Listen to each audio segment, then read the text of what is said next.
పేదవాళ్లకు మంచి చేయాలన్న తపన చంద్రబాబుకు లేదు. జన్మభూమి కమిటీలు గంజాయి మొక్కలన్న సీఎం జగన్.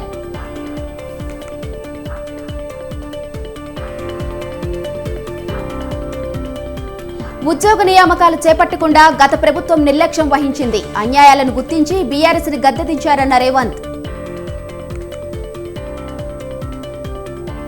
రాష్ట్రంలో కాంగ్రెస్ బీఆర్ఎస్ నియంత్రత్వ పాలన సాగుతుంది. దేశం బాగుండాలంటే బీజేపీకే ఓటు వేయాలన్న ఈటల.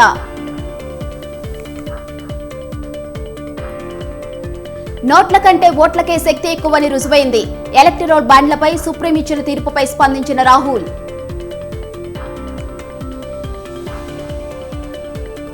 తిరుపతి జూ పార్కులో విషాదం. లైన్ ఎన్క్లోజర్లోకి వెళ్లిన వ్యక్తిని చంపిన సింహం.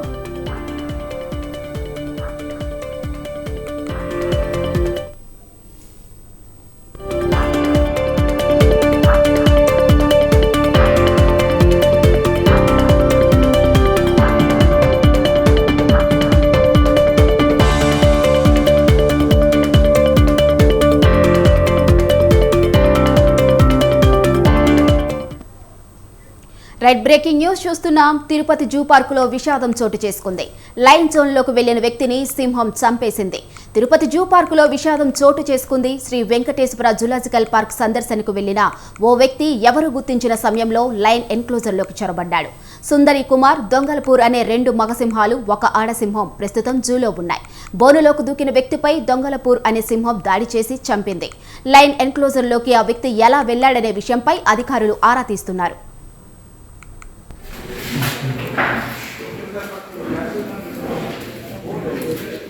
రక్తపు మరకలు ఉన్నాయి. ఫోటోస్ కూడా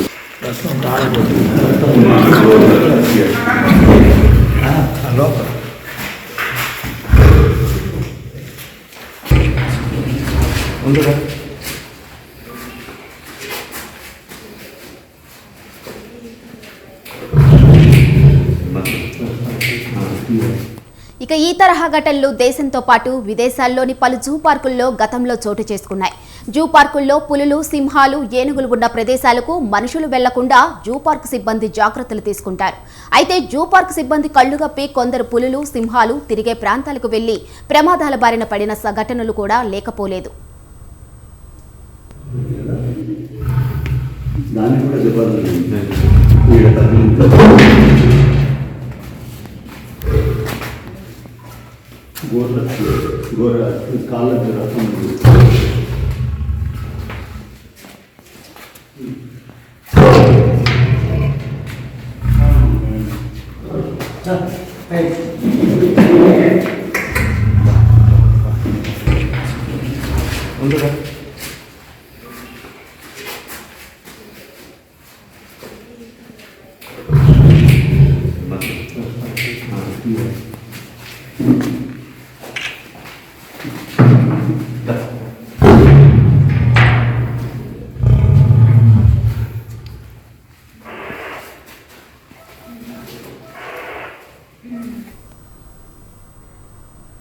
చంద్రబాబుకు ఓటు వేయటం అంటే మన పిల్లల బంగారు భవిష్యత్తును తాకట్టు పెట్టడమే అన్నారు ఏపీ సీఎం జగన్. చంద్రబాబు హామీలు నమ్మితే బంగారు కడియం ఇస్తామన్న పులికదే మిగులుతుందన్నారు. గుంటూరు జిల్లా పిరంగపురంలో నిర్వహించిన వాలంటీర్ల అభినందన సభలో సీఎం జగన్ పాల్గొన్నారు. వాలంటీర్లు కాబోయే లీడర్లని సీఎం అన్నారు. చంద్రబాబు వస్తాడు, చంద్రముఖీలు వస్తాయని తెలిపారు. బాబుకు ఓటు వేయటమే అంటే 5 ఏళ్ల క్రితం వదిలించుకున్న చంద్రముఖిని మళ్లీ ఇంటికి తీసుకురావడమే అన్నారు. చంద్రబాబుకు ఓటు వేస్తే ఇప్పుడు అమలవుతున్న పథకాలన్నీ కూడా రద్దవుతాయని సీఎం జగన్ హెచ్చరించారు.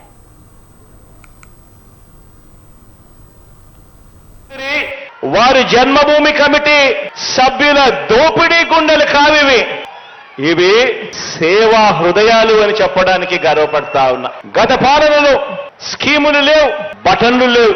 మంచి చేయాలన్న తపన ఆ చంద్రబాబుకు అంతకన్నా లేదు. చంద్రబాబు ఆయన జన్మభూమి కమిటీలు ఓ గంజాయి మొక్క అయితే మన సచివాలయాలు, అందుకు అనుసంధానమైన మన వాలంటీర్ వ్యవస్థ ఓ తులసి ముక్క అని చెప్పడానికి గర్వపడతా ఉన్నా. చంద్రబాబు పరిపాలన ఓ విషవృక్షమైతే మన పరిపాలన ఓ కల్పవృక్షం అని చెప్పడానికి కూడా గర్వపడతా ఉన్నాను. వాలంటీర్లను రాష్ట్ర వ్యాప్తంగా కూడా అభినందించే ఈ కార్యక్రమాన్ని నేటి నుంచి ప్రారంభిస్తా ఉన్నాను అని కూడా చెప్పడానికి గర్వపడతా ఉన్నా. తెలుగుదేశం పార్టీ మాదిరి కాంగ్రెస్ ప్రభుత్వం అధికారంలోకి వచ్చాక ఉద్యోగ నియామకాలపై దృష్టి సారించామని సీఎం రేవంత్ రెడ్డి తెలిపారు. నూతనంగా ఎంపికైన ప్రభుత్వ గురుకుల ఉపాధ్యాయులకు ఎల్బీ స్టేడియంలో నియామక పత్రాలను సీఎం అందజేశారు. ఉద్యోగ నియామకాలు చేపట్టకుండా గత ప్రభుత్వం నిర్లక్ష్యం చేసిందన్నారు. త్వరలో గ్రూప్ 1 పరీక్ష నిర్వహిస్తామన్నారు. అధికారం చేపట్టిన 70 రోజుల్లోనే దాదాపు 25,000 ఉద్యోగ నియామకాలు చేపట్టామని సీఎం చెప్పారు.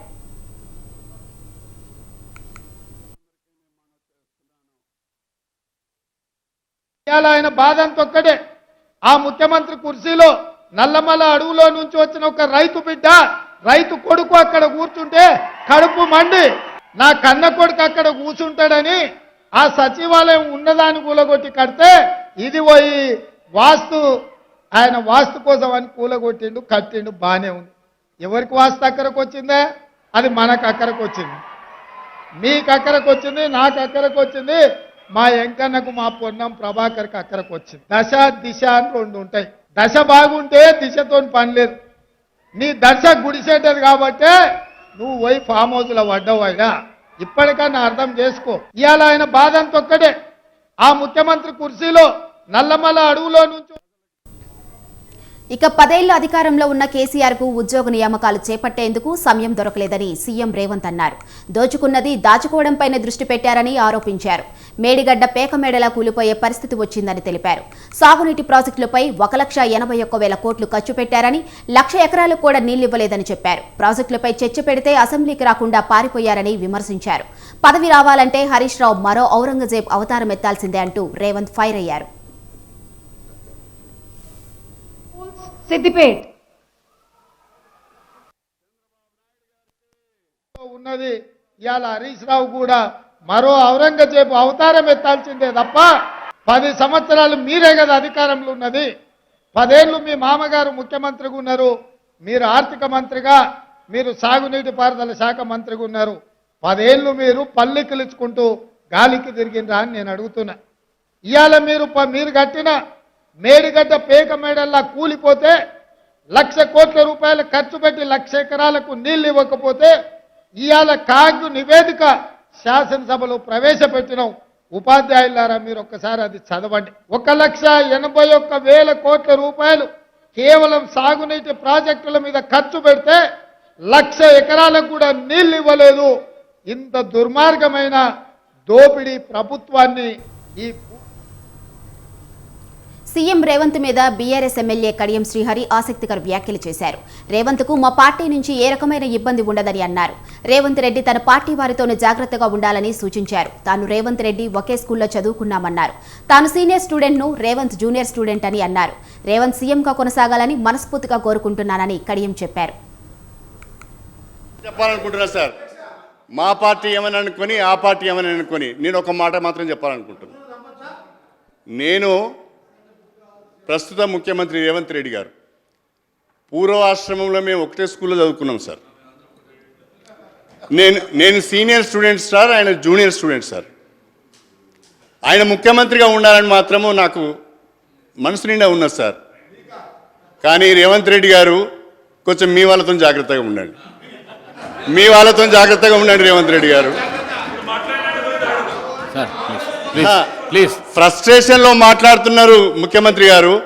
మా వైపు నుంచి మీకు ఏం ప్రమాదం ఉండదు, మీరేం మా గురించి వరి కాకండి, మీ వాళ్ళని జాగ్రత్తగా చూసుకోండి. మీ వాళ్ళని జాగ్రత్తగా చూసుకోండి. శ్రీహరి గారు ప్లీజ్. తెలంగాణలో ఆర్థిక, సామాజిక అసమానతలు ఉన్నాయని డిప్యూటీ సీఎం బట్టి విక్రమార్క అన్నారు. అసమానతలు తొలగించేందుకు బడ్జెట్ ద్వారా కృషి చేస్తామన్నారు. సామాజిక సమానత్వంలో భాగంగా బడ్జెట్లో కేటాయింపులు చేసినట్లు తెలిపారు. గతంలో ఏటా బడ్జెట్ను 20% పెంచుకుంటూ పోయారని తెలిపారు. బీఆర్ఎస్ నేతలు మాట్లాడేవన్నీ అబద్దాలేనని, గతంలో అబద్దాలతోనే బడ్జెట్ ప్రవేశపెట్టారని ఆరోపించారు. రాష్ట్రంపై మొత్తం 7,11,000 కోట్ల అప్పుల భారం ఉందని చెప్పారు. బడ్జెట్టేతర రుణాలను FRBM కింద చూస్తామని కేంద్రం చెప్పిందని బట్టి చెప్పారు. ఈ పార్టీలు ప్రస్తుతం నడుస్తున్నటువంటి తరుణం అంతా కూడా ఏంటంటే రకరకాలైనటువంటి స్కీమ్స్ ప్రజలకి అది చేస్తాం ఇది చేస్తాం అని చెప్పి అనేక రకాలైనటువంటి హామీలు ఇచ్చి ఆ హామీల్ని అమలు చేయడానికి ఎంత ఖర్చు అవుతుందో ముందుగా లెక్కేసుకొని ఆ ఖర్చు ఎంత వస్తుందో ఆ ఖర్చుకు అనుగుణంగా నీకు ఆదాయం ఉందో లేదో కూడా చూసుకోకుండా బడ్జెట్ తయారు చేసేటువంటి పరిస్థితిని మనం గత 10 సంవత్సరాలు చూసాము. అలా చేయటం వల్ల పెద్ద ఎత్తున ఈ బడ్జెట్ లో తయారు చేసినటువంటి అనేక స్కీములకి రావాల్సిన నిధులు అందకపోవటం వల్ల ఆయా వర్గాలు బడ్జెట్ లో నిధులైతే కేటాయించారు కానీ దాని నిధులు రిలీజ్ కానీ ఆ రిలీజ్ తో వారు పొందాల్సినటువంటి ఉపశమనం కానీ పొందలేకపోయారని చెప్పడం కోసమే మేము చాలా సందర్భాల్లో ఉన్న వాస్తవ బడ్జెట్ ని తీసుకొని రావాలని గతంలో కూడా మాట్లాడాం. నేను గతంలో ప్రతిపక్షంలో కూర్చున్నప్పుడు కూడా ప్రతి బడ్జెట్ సమావేశంలో బడ్జెట్ మీరు వేసే అంచనాకి ఖర్చు పెట్టేదానికి చాలా పెద్ద ఎత్తున వ్యత్యాసం ఉంది. ఈ వ్యత్యాసం వల్ల చాలా మంది ప్రజానికం నష్టపోతా ఉన్నారు. ఆ నష్టపోయేటువంటి ప్రక్రియ సరైనది కాదని చాలా సందర్భాల్లో అక్కడ కూర్చొని కూడా చెప్పాను. సరే, మనం ఈ నెల 17న బీఆర్ఎస్ అధినేత మాజీ ముఖ్యమంత్రి కేసీఆర్ జన్మదినం పురస్కరించుకొని పలు కార్యక్రమాలు నిర్వహిస్తున్నట్లు మాజీ మంత్రి తలసాని శ్రీనివాస్ యాదవ్ తెలిపారు. తెలంగాణ భవన్లో జరగనున్న వేడుకలకు పార్టీ ప్రజాప్రతినిధులు, నాయకులు, కార్యకర్తలు పెద్ద ఎత్తున హాజరై విజయవంతం చేయాలని పిలుపునిచ్చారు. వికలాంగులకు వీల్ చైర్స్ పంపిణీ, ఆటో డ్రైవర్లకు ఇన్సూరెన్స్ పత్రాల పంపిణీ, పేషెంట్స్ పండ్ల పంపిణీ తదితర సామాజిక సేవా కార్యక్రమాలు నిర్వహించనున్నట్లు చెప్పారు. 70వ జన్మదినం సందర్భంగా 70 కిలోల భారీ కేకును కట్ చేయనున్నట్లు తెలిపారు.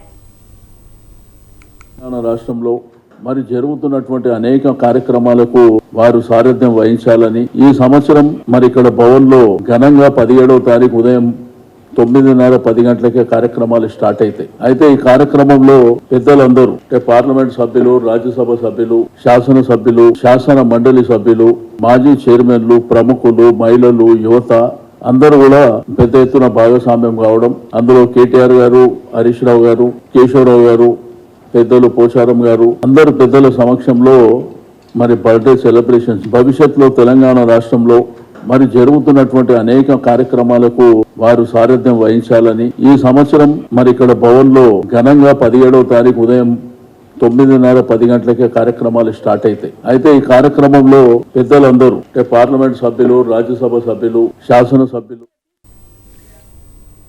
సచివాలయంలో సీఎం జగన్ చైర్లో కూర్చొని మంత్రి అమర్నాథ్ సమీక్ష చేయడంపై టీడీపీ నేత ధూళిపాల నరేంద్ర ట్వీట్ ద్వారా కామెంట్స్ చేశారు. పాపం ఆయన మాత్రం ఏం చేస్తాడు, పోటీకి సీటు ఇవ్వలేదని సెక్రటరీకి వెళ్లి ఏకంగా సీఎం సీట్లో కూర్చున్నాడంటూ పేర్కొన్నారు.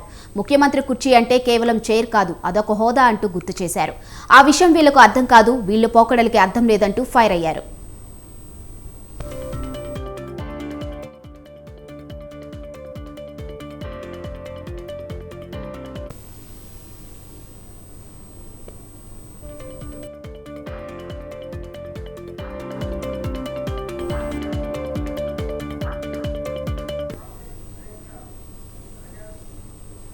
విజయవాడ ఆర్టీసీ బస్సులలోని కార్గో డెలివరీ సర్వీసులో సిబ్బంది నిర్లక్ష్యం వహిస్తున్నారు. పార్సిల్ తీసుకోవడానికి సుమారు 2 గంటల సమయం పడుతూ ఉండటంతో కస్టమర్లు ఆగ్రహం వ్యక్తం చేస్తున్నారు. లైన్లో నిల్చిన తర్వాత సర్వర్లు పనిచేయలేదంటూ నిర్లక్ష్యంగా సమాధానం చెప్పి సిబ్బందిని కస్టమర్లు వెనక్కి పంపిస్తున్నారు. ఆర్టీసీ కొరియర్ల కంటే ప్రైవేట్ కొరియర్లు ఉత్తమమంటూ కస్టమర్లు వెనుదిరుగుతున్నారు.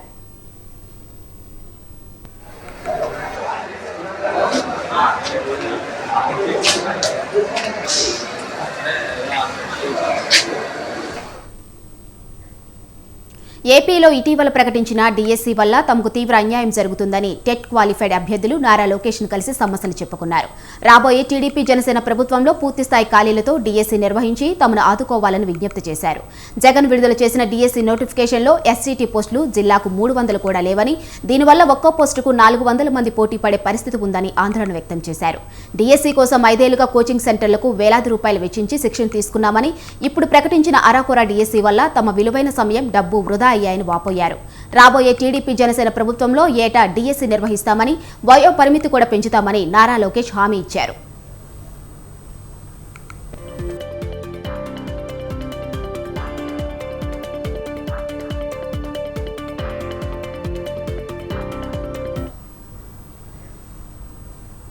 గిరిజనుల ఆరాధ్య దైవం సంత్ సేవాలాల్ మహారాజ్ జయంతి వేడుకలు తెలంగాణ భవన్లో ఘనంగా జరిగాయి. ఈ కార్యక్రమానికి బీఆర్ఎస్ వర్కింగ్ ప్రెసిడెంట్ కేటీఆర్ హాజరయ్యారు.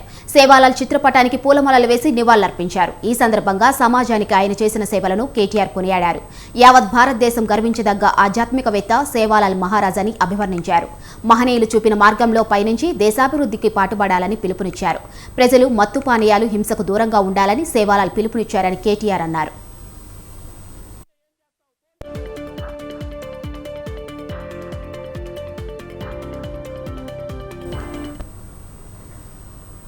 ములుగు జిల్లాలో నేడు మండల మెలుగు పండుగ సందర్భంగా గిరిజన సాంప్రదాయాలతో మేడారం సమ్మక్క సారలమ్మలకు పూజలు నిర్వహించారు.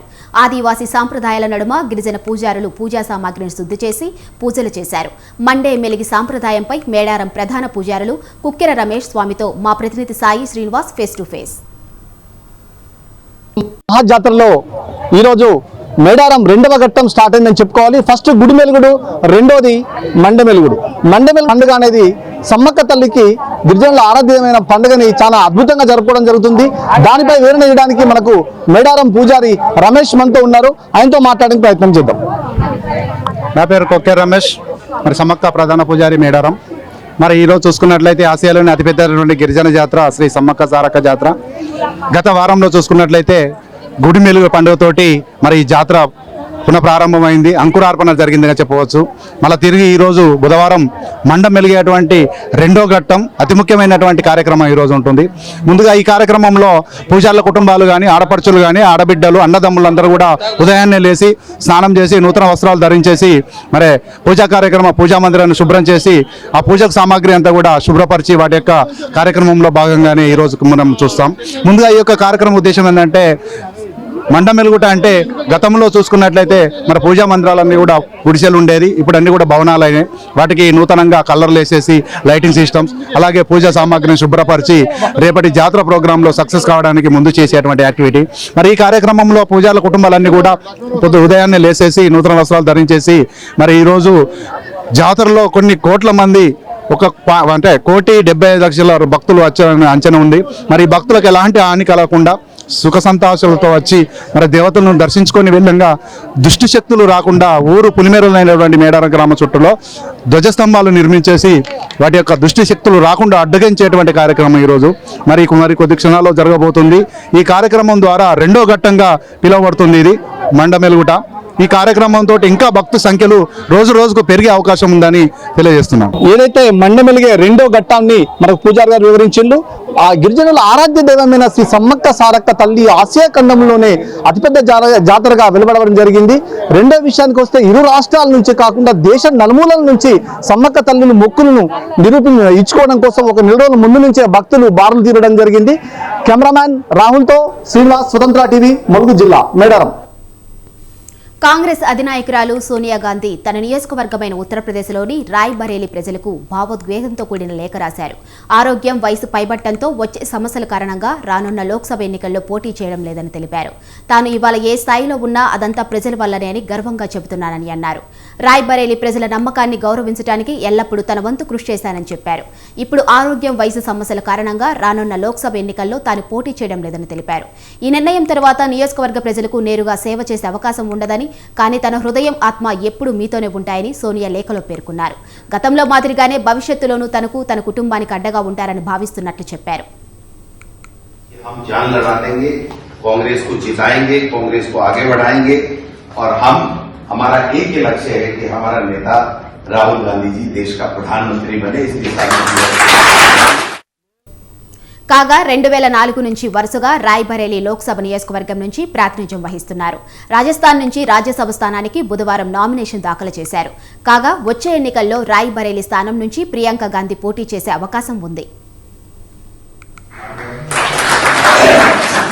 बहुत बड़ी बात है कि आदरणीय सोनिया गांधी जी के साथ में हमारे नेता राहुल गांधी जी और मैडम प्रियंका गांधी जी भी आई हैं। ये हमारे लिए बहुत ही हर्ष का विषय है, खुशी है और पूरे राजस्थान में मैम इस निर्णय का इतना शानदार स्वागत हो रहा है कि इससे हमें बहुत बल मिलेगा, कांग्रेस को बहुत ज्यादा मजबूती मिलेगी और राजस्थान में विधायकों की ओर से निवेदन करना चाहता हूं, पार्टी के तमाम वर्कर की ओर से निवेदन करना चाहता हूं कि हम जान लड़ा देंगे।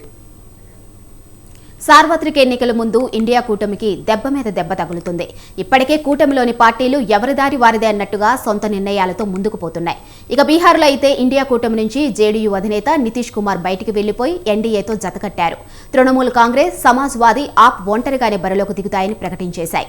ఇప్పుడు ఈ కోవలోకి మరో పార్టీ వచ్చి చేరింది.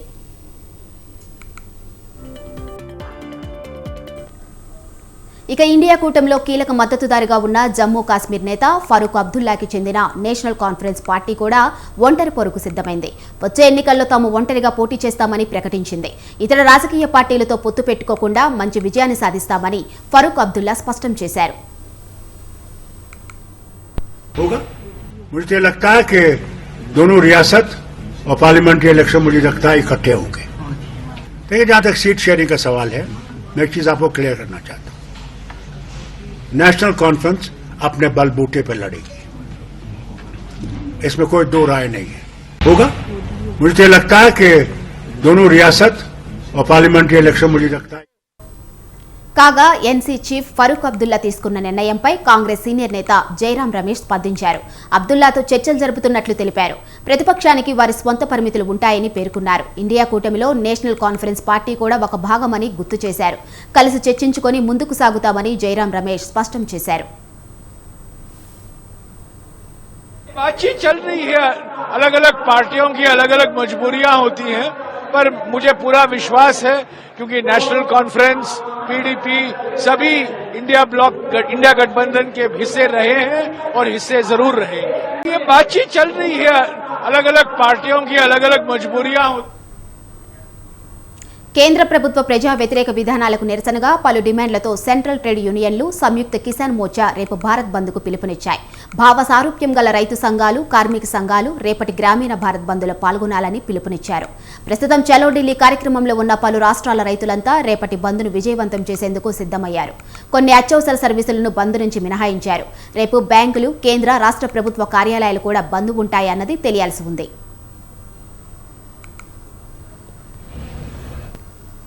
ఇక రాజకీయాలతో సంబంధం లేని సంయుక్త కిసాన్ మోర్చా భావ సారూప్యత కలిగిన రైతు సంఘాలన్నీ ఏకమై భారత్ బంద్లో పాల్గొనాలని పిలుపునిచ్చింది. ఉదయం 6 గంటల నుంచి సాయంత్రం 4 గంటల వరకు ఈ నిరసన కార్యక్రమం కొనసాగనుంది.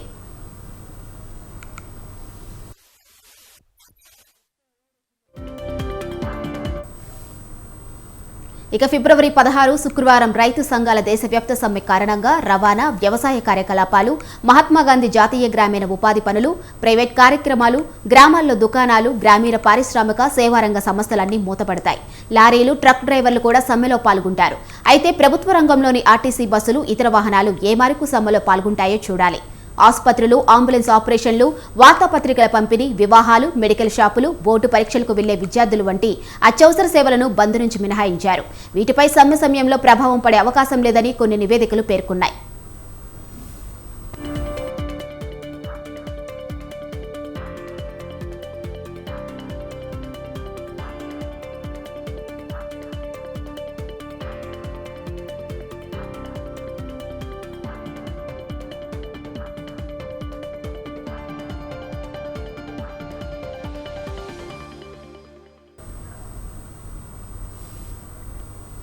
రాజకీయ పార్టీలకు నిధులు సమకూర్చేందుకు తీసుకువచ్చిన ఎన్నికల బాండ్స్ చెల్లుబాటుపై సుప్రీంకోర్టు సంచలన తీర్పు వెలువరించింది.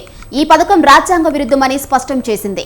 ఎన్నికల బాండ్ల జారీని బ్యాంకులు తక్షణమే నిలిపివేయాలని సర్వోన్నత న్యాయస్థానం ఆదేశించింది.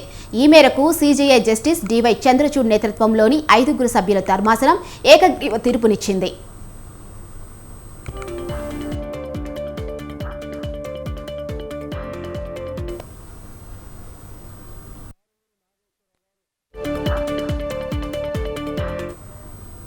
ఇక ఎటువంటి వివరాలు తెలియని ఎన్నికల బాండ్ స్వీకరించడం అంటే సమాచార హక్కును ఉల్లంఘించడమేనని ధర్మాసనం తెలిపింది. నల్లధనాన్ని అరికట్టేందుకు ఇదొక్కటే మార్గం కాదని, ఆ కారణంతో సహచట్టాన్ని ఉల్లంఘించడం సమంజసం కాదని అభిప్రాయపడింది. విరాళాలు ఇచ్చిన పేర్లు రహస్యంగా ఉంచడం తగదని, ఇది ఆదాయపు పన్ను చట్టాన్ని కూడా ఉల్లంఘించినట్లు అవుతుందని తెలిపింది.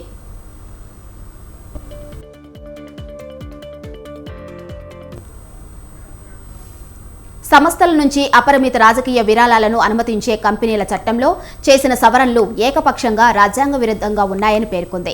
కంపెనీలు ఇచ్చే విరాళాలు పూర్తిగా క్విడ్ ప్రోకో ప్రయోజనాలకు అనుకూలంగా ఉండటంతో పారదర్శకత లోపించిందని, అందువల్ల ఎన్నికల బాండ్ల ద్వారా వచ్చే విరాళాలను తప్పనిసరిగా బహిర్గతం చేయాల్సిందేనని స్పష్టం చేసింది. 2019 ఏప్రిల్ 12 నుంచి ఇప్పటి వరకు రాజకీయ పార్టీలకు వచ్చిన ఎన్నికల బాండ్ల వివరాలను మార్చి 6వ తేదీలోగా కేంద్ర ఎన్నికల సంఘానికి సమర్పించాలని స్టేట్ బ్యాంక్ ఆఫ్ ఇండియాకు సుప్రీం ఆదేశాలు జారీ చేసింది. మార్చి 13లోగా ఆ వివరాలను వెబ్సైట్లో ప్రచురించాలని ఈసీని ఆదేశించింది. The present batch of petitions raises the following issues. A. whether the non-disclosure of information on voluntary contributions to political parties according to the Electoral Bond Scheme and the amendments to Section 29C of the Representation of Peoples Act, Section 182(3) of the Companies Act, Section 13 capital A bracket B of the Income Tax Act are violative of the right to information of citizens guaranteed under Article 19(1)(a) of the Constitution, and B, whether unlimited corporate funding to political parties as envisaged by the amendment to Section 182(1) of the Companies Act violates the principle of free and fair elections in Article 14 of the Constitution. I will now proceed to read out the reasoning and the conclusions. Issue 1. Whether the right to information guaranteed by Article 19(1)(a) includes the information of financial contributions made to political parties. The jurisprudence on the right to information, which has emanated from this court, can be classified into two phases. In the first phase, the focus of this court was on the close relationship between open governance and information. The judgments in this phase were premised on the principle that the citizens have a duty to hold the government of the day accountable for their actions and inactions. ఇక రాజకీయ పార్టీలకు అందే నిధుల్లో పారదర్శకత తీసుకువచ్చే ప్రయత్నాల్లో భాగంగా కేంద్ర ప్రభుత్వం ఈ పథకాన్ని 2018 జనవరి 2న అమల్లోకి తెచ్చింది. ఈ పథకాన్ని సవాల్ చేస్తూ ఏడీఆర్ కాంగ్రెస్ నాయకురాలు జయా ఠాకూర్, సిపిఎం మరో పిటిషనర్ సుప్రీంకోర్టును ఆశ్రయించారు. 2024 సార్వత్రిక ఎన్నికల కోసం ఎన్నికల బాండ్లను ప్రారంభించడానికి ముందే ఈ పథకంపై సమగ్ర విచారణ అవసరమని న్యాయవాది ప్రశాంత్ భూషణ్ చేసిన విజ్ఞప్తిని సుప్రీంకోర్టు పరిగణనలోకి తీసుకుంది. ఈ క్రమంలోనే గత ఏడాది అక్టోబర్లో విచారణ జరిపిన న్యాయస్థానం అప్పుడు తీర్పును రిజర్వ్ చేసింది. తాజాగా నేడు తీర్పును వెలువరించింది. Supreme Court has struck down the electoral bond scheme, comprehensively struck it down, and all the provisions that were made to bring it into effect in the Income Tax Act, in the Companies Act, etc., everything has been struck down. They have held that this violates the fundamental right to information of citizens to know about who is contributing this much money to political parties, etc. They have also struck down the amendment made which allowed unlimited political contribution being made by companies to political parties.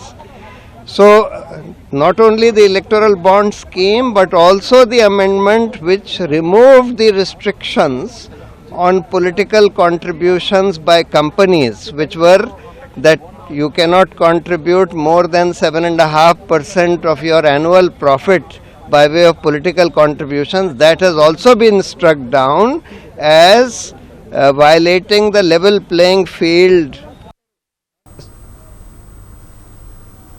ఎన్నికల bonds ఒక promissory note లాంటివి. ఇవి state bank of ఇండియాలో లభ్యమవుతాయి. వ్యక్తులు, కంపెనీలు వీటిని కొనుగోలు చేయవచ్చు. అలా కొనుగోలు చేసిన వాటిని నచ్చిన రాజకీయ పార్టీలకి విరాళంగా ఇవ్వచ్చు. రాజకీయ పార్టీలు తమకు వచ్చిన బాండ్లను నగదుగా మార్చుకొని పార్టీ కార్యక్రమాల కోసం వినియోగించుకుంటాయి. రాజకీయ పార్టీల విరాళాల సమయంలో పారదర్శకత తీసుకురావాలనే ఉద్దేశంతో కేంద్రంలోని అధికార బీజేపీ ప్రభుత్వం 2018లో ఎన్నికల బాండ్ల పథకాన్ని అమల్లోకి తీసుకువచ్చింది. అయితే రాజకీయ పార్టీలు తాము స్వీకరించిన విరాళాల గురించి బహిర్గతం చేయవలసిన అవసరం లేదని కేంద్ర ప్రభుత్వం ఆర్థిక చట్టం 2017 సవరణ చేసింది. దాంతో ఎన్నికల బాండ్ల విధానంలో పారదర్శకత లోపించిందని పలువురు విమర్శించారు. ఈ క్రమంలోనే ఈ పథకాన్ని సవాల్ చేస్తూ పిటిషన్లు దాఖలయ్యాయి.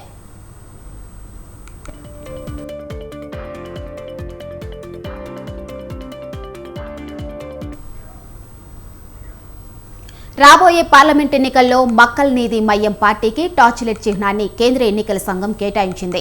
నటుడు కమల్ హాసన్ నేతృత్వంలో ఎంఎన్ఎం 2019 పార్లమెంట్ ఎన్నికలు, 2021 శాసనసభ ఎన్నికల్లో టార్చ్ లైట్ చిహ్నంపై పోటీ చేసింది.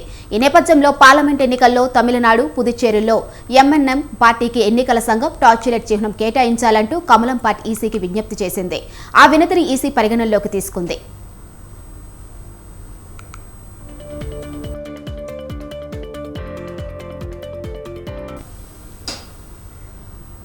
ఇవి బులెటిన్ అప్డేట్స్. చూస్తూనే ఉండండి స్వతంత్ర.